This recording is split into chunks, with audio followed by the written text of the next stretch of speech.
Hello guys, कैसे हैं आप सब लोग। गॉड लेवल के एपिसोड 45 के साथ हाजिर हूँ। अगर आप मेरे चैनल पर नए हैं तो इस चैनल को सब्सक्राइब कर दें। अगर आपको नहीं पता कि मेरा एक और चैनल है जिसका नाम जी फ्लिक्स है, उसके ऊपर भी मैंने एक सीरीज को स्टार्ट किया हुआ है, आप उसे भी जाकर देख सकते हैं। लास्ट एपिसोड के एंड में हमने देखा था कि वो फॉक्स डीमन विमिंग के साथ मिल जाता है और उन्हें रुइंस की तरफ लेकर जाता है, जहाँ से वो सेकंड फ्लोर पर जा सकते हैं। विमिंग उन रुइंस को देखकर कहता है, मुझे लगता है कि यहाँ पर पहले को रहा करता था। ये सारी रुइंस किसी के रहने के लिए बनाई गई है, लेकिन अब इन रुइंस में कोई भी नहीं है। वैंगजी विमिंग से कहती है, लगता है कि किसी गॉड ने इस डीमन रिफाइनिंग टावर को बनाया होगा, तभी तो यहाँ पर रुइंस हैं, इसके अंदर लोग रहते होंगे। वो सारे हंटर्स वैंगजी से कहते हैं, इस डीमन रिफाइनिंग टावर के रूल्स बहुत ज्यादा क्लियर हैं। इन रुइंस के अंदर से हमें जितना भी खजाना मिलेगा वो सारा हमारा होने वाला है। दूसरा हंटर कहता है, अब ये के रुइंस हैं, क्योंकि रुइंस के अंदर तो खजाना होता है, हम क्यों न जाकर इन रुइंस के अंदर से वो खजाना ले लें। विमिंग उन सब से कहता है, जरा इन रुइंस की तरफ जरा गौर से देखो, ये सारे रुइंस तो पहले से बर्बाद हो चुके हैं। यहाँ पर जितनी भी बिल्डिंग्स हैं वो टूट चुकी हैं। इसका मतलब हमसे पहले कोई यहाँ पर आ चुका है और उसने सारे का सारा खजाना भी ले लिया होगा। विमिंग उनसे कहता है, अब क्योंकि ये रुइंस सेकंड फ्लोर की इंटरेस्ट के तौर पर यूज हो रही है, इसलिए मुझे लगता है या तो फैंग फैमिली वालों ने ये सब कुछ किया होगा या फिर किसी ऐसे बीस्ट ने जो कि यहाँ पर रास्ता भटक कर आ गया होगा। विमिंग की बात सुनने के बाद वो सारे हंटर्स बातें करना शुरू कर देते हैं। ये सब कुछ फैंग फैमिली वालों ने किया होगा, क्योंकि ये डीमन रिफाइनिंग टावर उनकी प्रॉपर्टी है, उन्होंने यहाँ से सारा खजाना ले लिया होगा।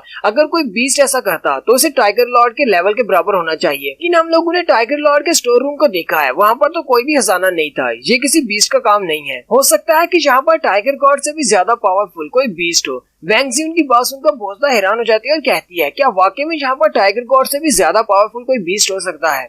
स्पाइडर क्वीन भी उसकी बात सुनकर बहुत ज्यादा हैरान हो जाती है और कहती है, कहीं ये वो तो नहीं। वैंगजी कहती है, हो सकता है कि यहाँ पर कोई ऐसा बीस्ट हो जो कि टाइगर लॉर्ड से भी ज्यादा स्ट्रॉन्ग हो सकता है, उसी ने इन सारी रुइंस की ये हालत की है। स्पाइडर क्वीन कहती है, हाँ हो सकता है, लेकिन मुझे कंफर्म नहीं। विमिंग इंटरेस्ट की तरफ आगे बढ़ता है और कहता है, चलो जल्दी से मेरे पीछे आ जाओ, शायद हमें सेकंड फ्लोर के ऊपर कुछ ऐसे रुइंस मिल जाएं जिनके अंदर से हमें कुछ खजाना भी मिल जाए। फिर वो सारे लोग उस पोर्टल को पार करते हुए सेकंड फ्लोर पर चले जाते हैं। सेकंड फ्लोर वही रेगिस्तान वाला होता है। वो सारे वहाँ पर जाकर खड़े हो जाते हैं। बूढ़ा फॉक्स विमिंग से कहता है, यही है इस डीमन रिफाइनिंग टावर का सेकंड फ्लोर, हम लोग यहाँ पर पहुंच चुके हैं। इसी वक्त उन्हें वहाँ पर एक जबरदस्त धमाके की आवाज आती है। विमिंग साइड पर देखता है तो साइड पर एक जबरदस्त धमाका होता है। विमिंग ये धमाका देखकर काफी ज्यादा हैरान हो जाता है और कहता है, कहीं ये जाओ किंग और ब्लैक विडो तो नहीं, मुझे जल्दी से वहाँ पर जाना होगा। और वो वहीं क्लिफ के ऊपर से जंप करता हुआ उस धमाके की तरफ चला जाता है, जबकि वैंगजी पीछे से चलाकर कहती है, यंग मास्टर चैन आप कहाँ पर जा रहे हैं। विमिंग उन सब से भी कहता है, जल्दी से मेरे पीछे आओ, हमें वहाँ पर जाकर देखना होगा। नेक्स्ट सीन धमाके वाली जगह का दिखाते हैं, जहाँ पर गूडाओ दोनों लड़कियों के साथ खड़ा होता है,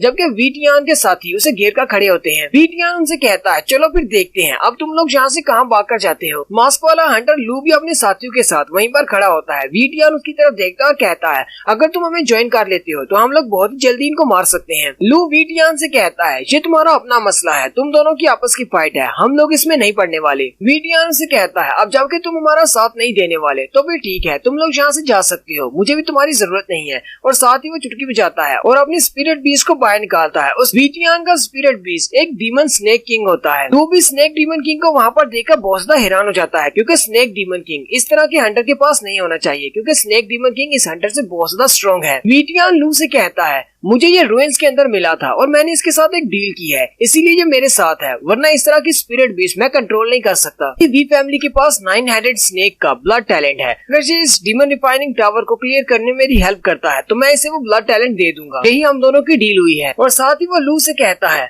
फैंग वू की वजह से मैं तुम लोगों को छोड़ने वाला था, लेकिन अब जबकि तुम सब लोगों ने मुझे रिजेक्ट कर दिया है, तुम सब लोग मुझे ज्वाइन नहीं करना चाहते, तो मैं तुम्हारा दोस्त नहीं हूँ, तो अब मैं तुम्हारा दुश्मन हूँ। और साथ ही वो उन पर अटैक कर देता है। तो अपने स्नेक डीमन किंग से कहता है, जाओ इन पर अटैक करो, इन सबको मार डालो। स्नेक डीमन किंग कहता है, इन सबको मारना तो मेरे लिए पीस ऑफ केक है, ये तो बहुत ज्यादा आसान है। और साथ ही वो स्नेक डीमन किंग अपने मुंह से पॉइजन थूकता है। लू वहाँ से जंप करते हुए साइड पर हो जाता है, जबकि उसके बहुत सारे साथी उस पॉइजन की साथ में आते हैं। पॉइजन की वजह से उनकी बॉडीज वहीं पर पिघल जाती हैं और वो सारे मर जाते हैं। लू अपने हाथ पर अपनी पावर्स को रिलीज करते हुए जैसे उस डीमन किंग को मारने के लिए आगे बढ़ता है, वो स्नेक अपनी पूंछ से उस पर अटैक करता है और लू नीचे गिर जाता है। गूडा और जाओ किंग भी ये देखकर बहुत ज्यादा हैरान हो जाते हैं और कहते हैं, लू हमसे बहुत ज्यादा स्ट्रॉन्ग है, लेकिन वो भी स्नेक किंग का सामना नहीं कर पा रहा। गूडा और जाओ किंग और ब्लैक विडो से कहता है, तुम दोनों पीछे रहो, मैं इसका सामना करता हूँ। गूडा अपने माउंटेन रिवर फैन को यूज करते हुए एक एयर स्लैश लगाता है उस डीमन किंग की तरफ। गूडा की स्लैश सीधी जाकर उस स्नेक डीमन किंग के चेहरे पर लगती है और वहाँ पर एक जबरदस्त धमाका होता है। ब्लैक विडो उस तरफ देखती है और कहती है, क्या गूडा ने कर दिया, क्या उसने स्नेक को मार दिया।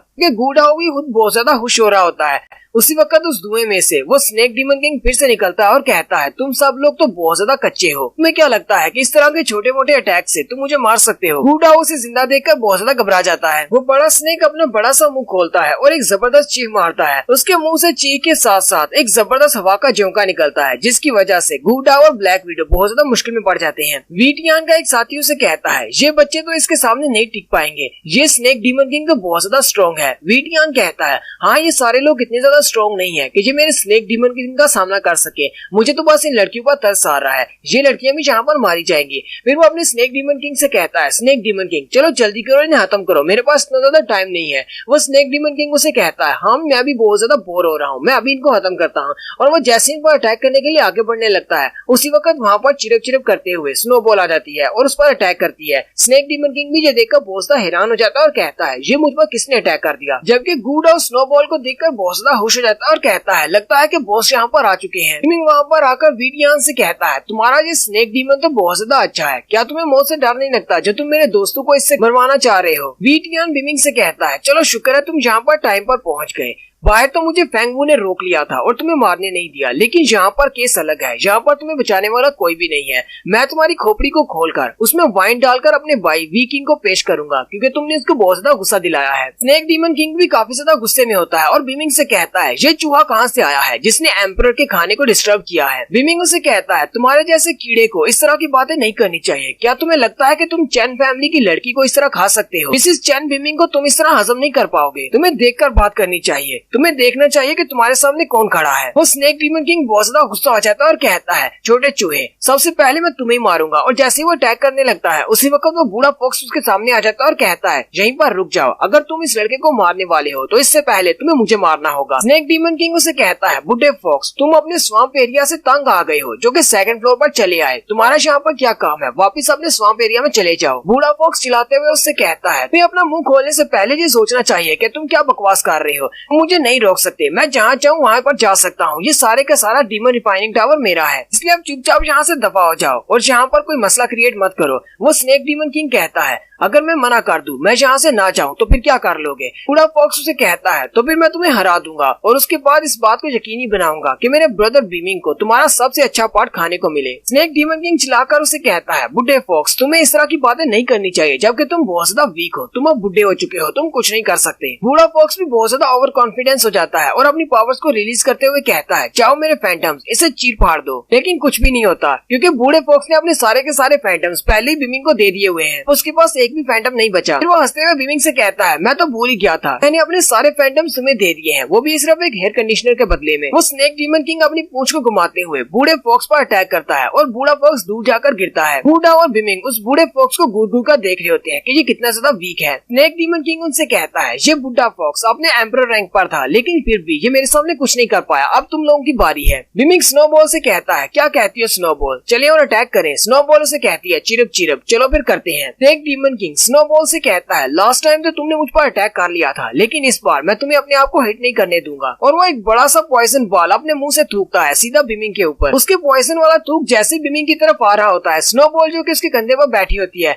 वो एक जबरदस्त फूंक मारती है और वो सारे पॉइजन को वापस स्नेक डीमन किंग की तरफ भेज देती है और वो जाकर उसी की बॉडी के ऊपर गिरता है। स्नेक डीमन किंग अपने ही पॉइजन से बहुत ज्यादा जख्मी हो जाता है और जोरदार चीखें मारना शुरू कर देता है और फिर मिट्टी के अंदर वहाँ से भाग जाता है। वीटियान भी देखकर बहुत ज्यादा हैरान हो जाता है। उसका साथी उसे कहता है, लेकिन इसने तो आपके साथ एक डील की थी, ये यहाँ से ऐसे कैसे जा सकता है? वीटियान काफी ज्यादा गुस्से में होता है और कहता है, इस स्नेक डीमन किंग को मुझे मिलने दो, मैं इसको खुद ही मार डालूंगा। बीमिंग उसे कहता है, अगर तुम्हें ये स्नेक डीमन किंग मिल भी जाता है तो ये तुम्हारे साथ फाइट नहीं करेगा, क्योंकि मैंने इसको हरा दिया है इस यंग मास्टर ने। इसलिए अगर तुम्हें मुझसे फाइट करनी है तो तुम्हें जाकर पहले 1000 साल तक कल्टीवेट करना होगा, उसके बाद मेरे सामने आना, तुम तो मेरे सामने एक बच्चे हो। बीमिंग उसे कहता है, वो स्नेक तुम्हारी फैमिली का एक हिस्सा था, क्योंकि वो तुम्हारा पेट था, इसलिए अब मुझे एक एक्सप्लेनेशन चाहिए, तुम्हारे स्नेक डीमन किंग ने मिसेस चैन बीमिंग पर अटैक क्यों किया? उसी वक्त बीमिंग के ऊपर अटैक होता है। बीमिंग जल्दी से जंप करते हुए उस अटैक को डॉज कर लेता है। पीछे से आवाज आती है, क्या तुम मजाक कर रहे हो? क्या तुम मेरे भाई से एक्सप्लेनेशन चाहते हो? चलो फिर तुम्हें एक्सप्लेनेशन देते हैं। बीमिंग ऊपर की तरफ देखता है तो वहाँ पर वीटियान का भाई वी किंग आ जाता है। बाकी के सारे छोटे हंटर्स उसको देखकर काफी ज्यादा हैरान हो जाते हैं और कहते हैं, ये तो बहुत ज्यादा स्ट्रॉन्ग है,